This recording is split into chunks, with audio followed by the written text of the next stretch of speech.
So Nigel with the Beaches here in Brighton. I thought a great escape. We just come off the stage. How did it go for you guys? It looked very good. It was very rammed in there. Thank you. Yeah, it was a super fun show. Very rock and roll. Yes. Rock and roll vibes. Rock and roll. They were letting in, one out, I noticed. I was like trying to edge my way in. Were they really? Yeah, so it was like, you guys were a hit, like, just saying. It's really good. Now, how long did it take for Jordan to adopt her British accent? 'Cause I did see on Twitter there was a poll. How long did it take? As soon as we landed. As soon as you landed, that was it. As soon as we landed, we voted that it would be as soon as she woke up, but you surprised us there. Is it decent? Can we have a little hear of it? How good is it? Let's go. I don't really get it. I don't know why people think I have a British accent.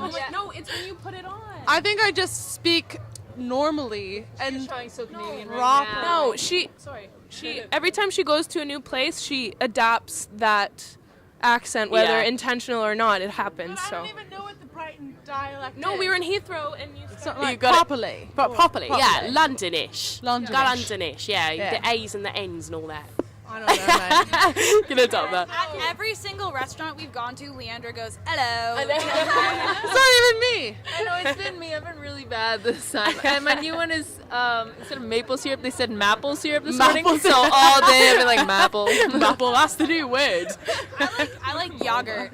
Yogurt. Yeah, we do say yogurt. Yeah, you guys yogurt, right? Yogurt. Well, that's good. My sister's from there. Aluminium's the cool. Oh yeah, aluminium, There we go. Aluminium. aluminum. Who is it? That's great. Oh, I like this. I'm picking up all the lingo. It's brilliant.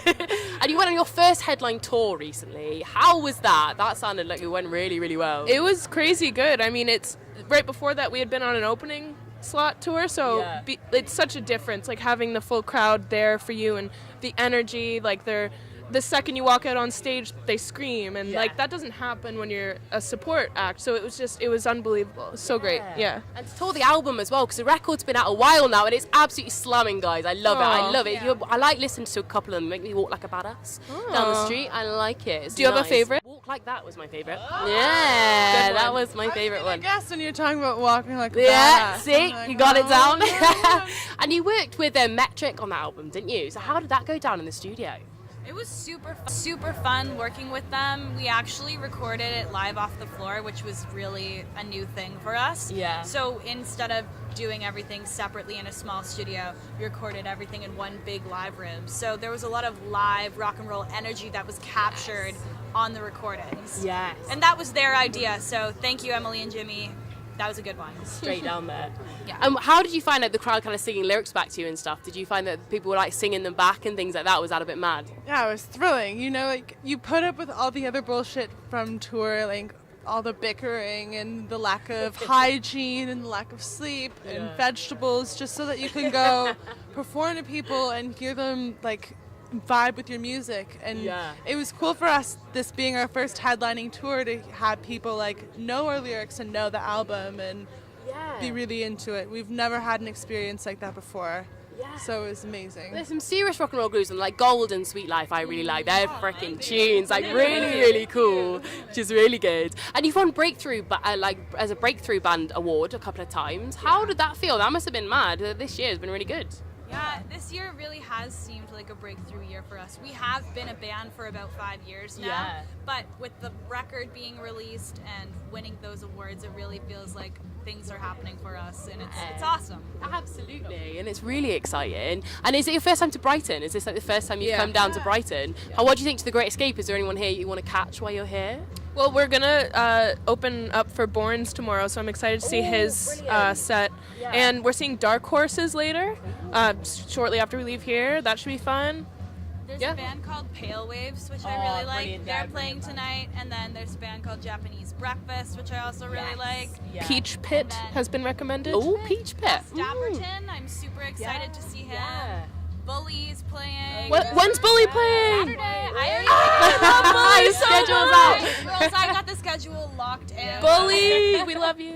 But I was having a look at your playlist as well, your late soul playlist. So your late show, yeah. Did you like it? I did. A bit of Rolling Stones, a bit of Ty Segall on there. It was nice. So what gets you pumped before a show? What gets you pumped before a tour and a show? My Humps, Black Eyed Peas. Yes. On our tour, that was on the pre-show playlist, and it was always the song that went on right before we started. So every time we'd just be dancing backstage to My Humps really obnoxiously, but it got us pumped up. And I heard you bought some inflatable penises today, so are you going to be doing My Hump with those? Real cockfight coming up. Yeah. We're going to go Instagram live, and we're going to have a cockfight. So. Yeah, as you do. When in Brighton, eh? When in Brighton, right? But looking at your music from Heights, it's really like you've really like upped the rock and roll sensibilities in your music, because the Heights felt a little bit poppy, but it still had some really nice feels in there, a bit more bluesy in there.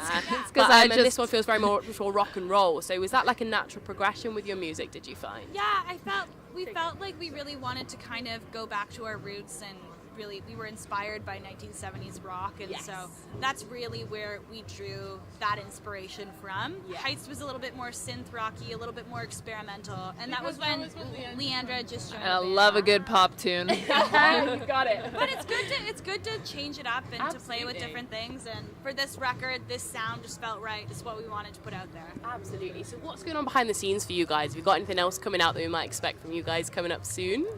Yeah, well, we're playing one more show tomorrow with Before Borns, and then we're playing a headlining show in Berlin, and then next Thursday we're playing a show in London at a venue called Birthdays, which will be cool. And then after that we're playing a few Canadian festivals, and then the fall is up for grabs. So if there's any really cool bands out there that want to take us on tour in the States, they're up for it. We're looking for one. Now, guys, just to finish off, you said you were very into like the 70s kind of music. Yeah. So if you could take one of your tracks back in time to the 70s and record it with like, a very 70s inspired kick, proper 70s, what track of yours would you take? Great question. Wow. I would say Gold. Yeah. I feel like the drums and everything would get a really great kind of sound if we did that in the 70s, especially like getting the right guitar tones. It would be sick. I'd be curious to see what they would do with the synths too for Gold in the 70s when they were just sort of starting to finesse synth sounds back then. I love those. Yeah. It could be very Bowie-ish. Ooh, I like that. Maybe you could just record it in that way, just purely for the fans. It's true. Yeah, if we have the budget. Well, guys, thank you so much for chatting to me today. It was a wicked set, and it was really great to catch you live. Thank you so much. Cheers. Thank you.